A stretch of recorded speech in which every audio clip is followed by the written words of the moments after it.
There are three primary reasons that people choose Medicare Advantage plans. Number one, because their health is good.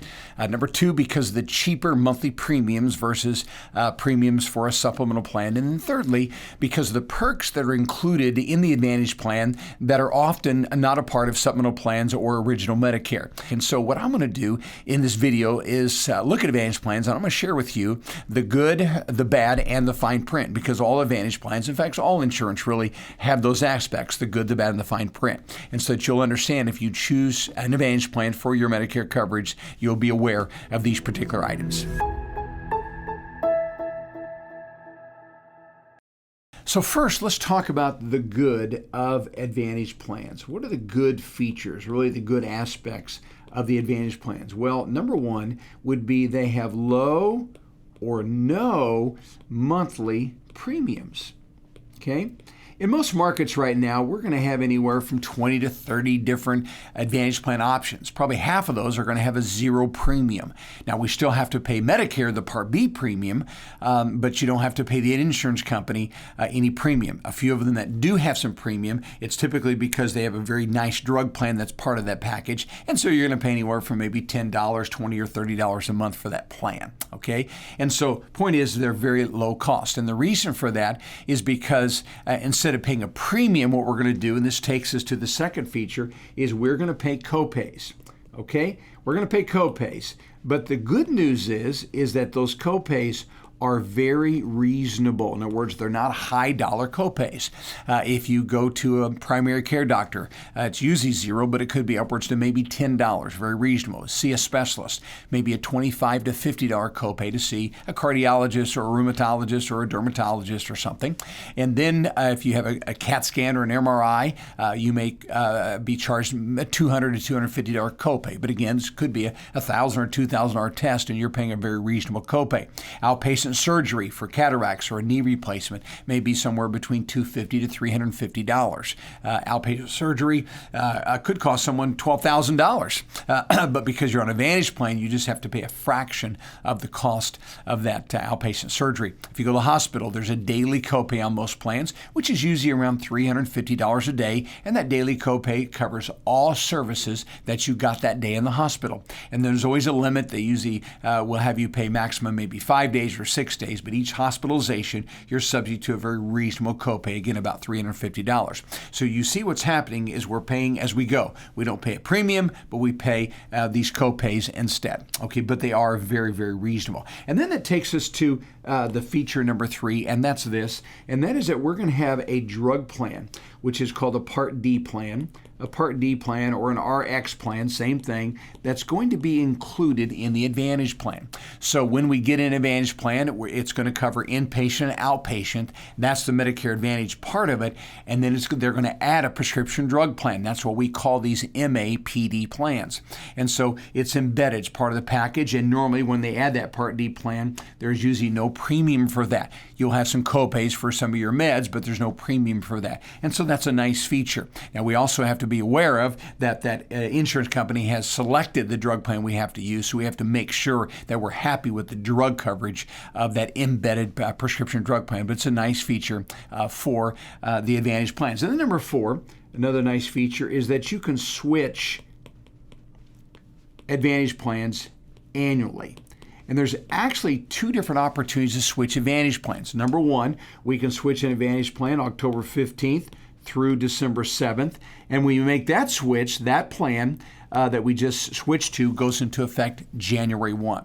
Okay, and so this is a decision we have at the end of every year to switch our Advantage plans. There's no underwriting required. As long as that Advantage plan is in your service area, your zip code basically, and you're happy with the plan, then you can switch to that Advantage plan. There's another time we have, and this is called the open enrollment period, and this is from January to March, and this is every year. And so as long as we are on an Advantage plan, January 1, they open up this open enrollment period for the first quarter of every year. And so if I'm unhappy with the decision that I had made earlier, now I can switch during the month of January, and my new plan will go into effect in February. If I make the switch in February, it starts in March. If I make the switch in March, it's going to start in April. But the whole point is this first quarter of the year, we can always make a switch from Advantage to Advantage with no underwriting required at all. Okay, so that is a good feature. And then number 5, Advantage plan come with lots of perks. And these are perks. These are some additional items that, again, that are not a part of original Medicare or most supplemental plans. And so these perks are really inducements that the Advantage plan is able to make to people to say, hey, here's what we're going to offer you. Not just inpatient, outpatient, and a prescription drug plan, but there's some additional items that we're going to include that original Medicare does not. Okay, so let's talk about the perks. First off, there will always be some type of a dental benefit. Now, the dental benefit is usually on average about $1,000 a year. One thing you have to check on to make sure that your dentist is in the network if they do require you using a network dentist. In addition to that, we're going to have a vision benefit. Now, this is going to vary plan to plan, but typically what they're going to do is give you a routine eye exam once a year that would not be covered by Medicare normally, and then they're going to give you a credit for eyewear, normally about $150 to maybe $200 a year of eyewear. That would be contacts or glasses. So we got that perk. And in addition, hearing aids. Almost every one of the Advantage plans today is going to give you a hearing aid benefit. So what they're going to do with that is they're going to set up a network of providers for hearing aids and certain hearing aids that they're going to cover, and you'd be responsible for a copay. And they normally will allow you to get a new hearing aid per ear once a year. And so there'll be a reasonable copay. Sometimes that's $300. Sometimes for a higher dollar ones it may be $700. But again, you just pay a copay for that hearing aid benefit. In addition to that, most of them are going to have a gym membership. There's two types of networks available here. One is called Silver Sneakers. The other one is called Renew Active. But if I'm on that Advantage plan that includes a gym membership benefit, it just simply means I can go to certain gyms.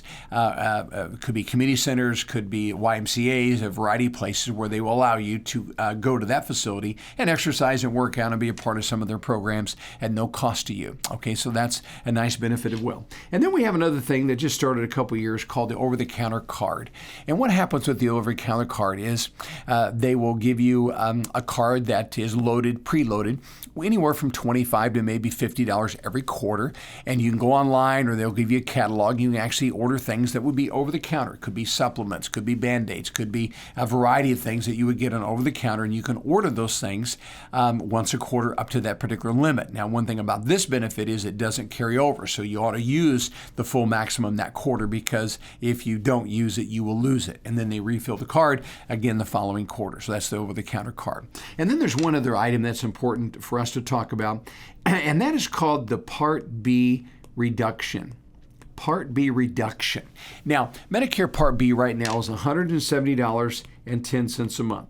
And that's what people pay for their Medicare Part B. If you're on Social Security, that comes out of your Social Security check. If you're not, they bill you for this quarterly. So if you're on an Advantage plan that offers a Part B reduction, what they'll do is they will give you a $50 credit towards your Part B. So if you're on Social Security, instead of having $170.10 a month taken out of your check, they take out $120.10 a month. If they bill you, instead of bill you $170.10 a month, it'll be $120.10. So whatever that Part B reduction amount is, on average, it's about $50, then that is credited towards your Part B premium. Now, I will tell you this, not every region has these, not every plan has these, certainly not every company is going to have this, but there are some that offer that. This is especially beneficial for those that are veterans.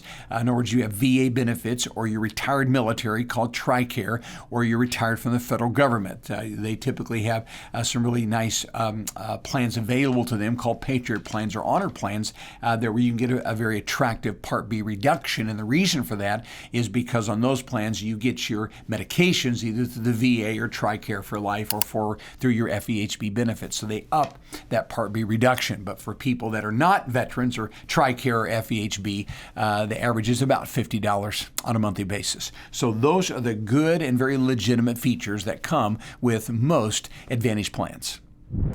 Hey everyone, just real quick.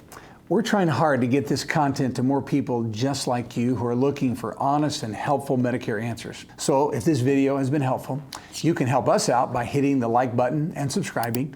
Now, you could try signing up for Medicare alone. I wouldn't recommend it.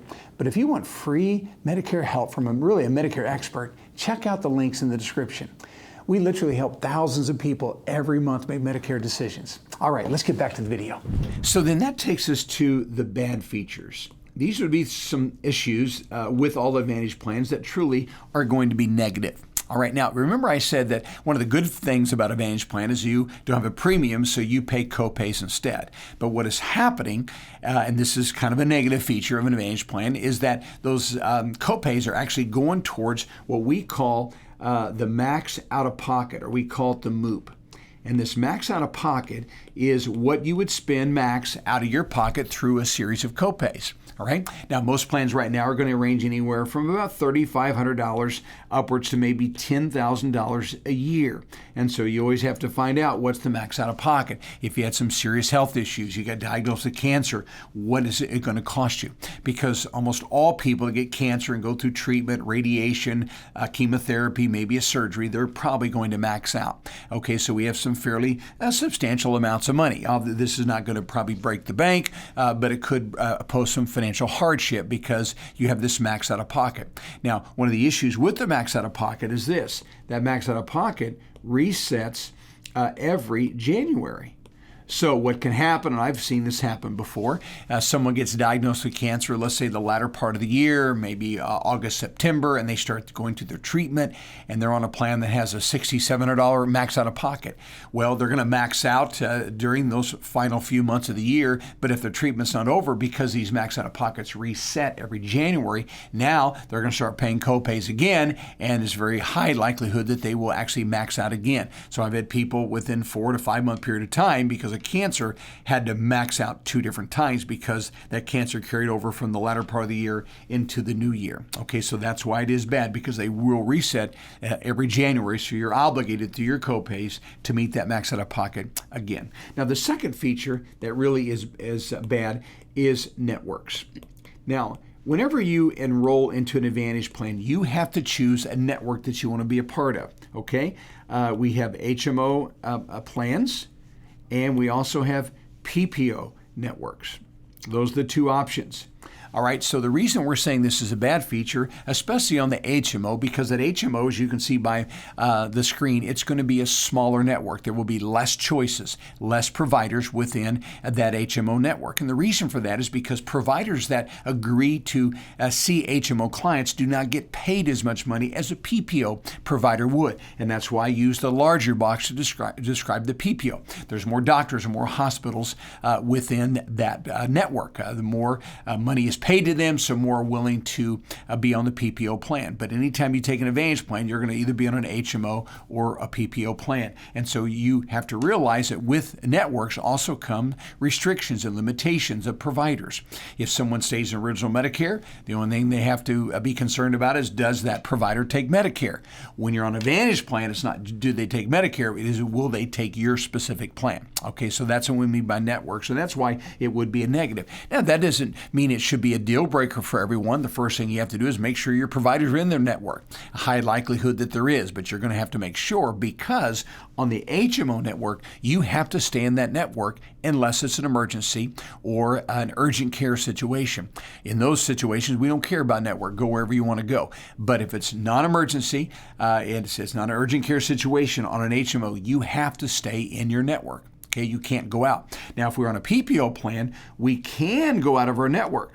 Okay, we can see a provider that's not in the network. Now, it's going to cost us more, but at least we have the privilege to do that. If I stay with them on PPO network, my max out of pocket may be $5,000 for the year. If I go out, it's going to be probably $10,000 a year, but I do have that option. All right, and so we have to live with networks and the rules with the networks, the size of the networks, the limitations, and the restrictions as well. All right, so that's why we're saying that would be definitely a negative that you need to address to make sure you're happy with the network.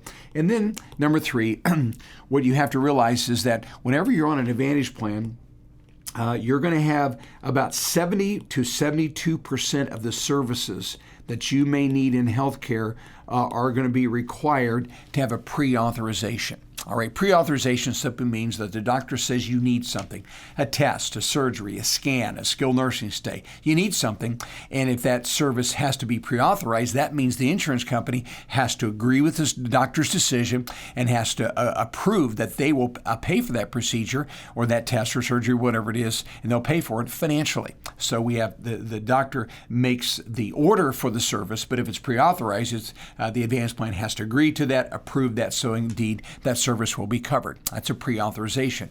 Now, please understand, we don't have to have a pre-authorization to see our primary care doctor. Rarely would you have to have a pre-authorization to even see a specialist. But if you're going to have a CAT scan or an MRI, a PET scan, I guarantee it will have to be pre-authorized. If you're going to need a knee replacement or a hip replacement, again, it will be pre-authorized. Outpatient surgeries, inpatient surgeries, those kinds of things are going to have to be pre-authorized, which means the insurance company truly does have the final say-so when it comes to some of your healthcare services. And again, with the Advantage Plan, you just simply have to live with that. All right, we're going to have pre-authorizations. And some people are annoyed by that, other people are fine with that. But that insurance company will indeed have the final say-so. So that would be the bad aspects of the Advantage Plan that you need to be aware of. And then lastly, that takes us to the fine print. These are just some items that are not necessarily good or bad. It's just a matter that you need to be aware of these. A lot of agents don't talk about some of these details, but you need to understand how this works. First off, Advantage Plans are not permanent. They're not permanent, okay? What do I mean by that? It just simply means that the period of time an Advantage Plan is going to cover you is 1 calendar year only. That's it. So if you start Medicare in July, you're on the plan July to December. If you start in February, it's February to December, but they're a calendar year plan, and these things reset and can be changed on an annual basis. So they're not permanent. All right, and so that means that there could be some maintenance involved. Sometimes we'll see the networks change, or we'll see a company actually pull a plan that they were offering one year and they're not going to offer the next year. We've even seen in some markets where a company pulls out totally all their plans out of a given market, and therefore you have to change those plans. And so there will be some maintenance that's required. Now, the good news is, even though it is not permanent, we can still switch October 15th to December 7th, and we don't have to have any medical underwriting. Okay, but in comparison to like a supplemental plan that's written for life, Advantage Plans are not. They're tied to a service area, which is a metro area, and they're also just a one-year contract between Medicare, the insured, that's you, and the insurance company. So you have this agreement that lasts 1 year that can be switched if necessary for the following year. So they're not permanent. Secondly, they are not portable. Well, what's that mean? Well, that means because it is tied to a service area, which is basically a metro area. If you move outside of that metro area, and let's say you move, maybe 100 miles away, or you move from one state to another state, or you move from Kansas City to St. Louis or Denver to Dallas, you're certainly not going to take your Advantage Plan with you. Those plans are not portable. They have to be tied to a service area and the networks that are within that service area. Now, they do make provision for you when you do move to be able to get a different Advantage Plan. Again, no underwriting. You can do that at any time. If you happen to move, we just have to do it within 60 days of moving. Okay, but they're not portable policies. There are some plans that are portable. Supplemental plans are, you take them with you, but Advantage Plans are tied to that service area. We move beyond it, we're going to have to get a different plan.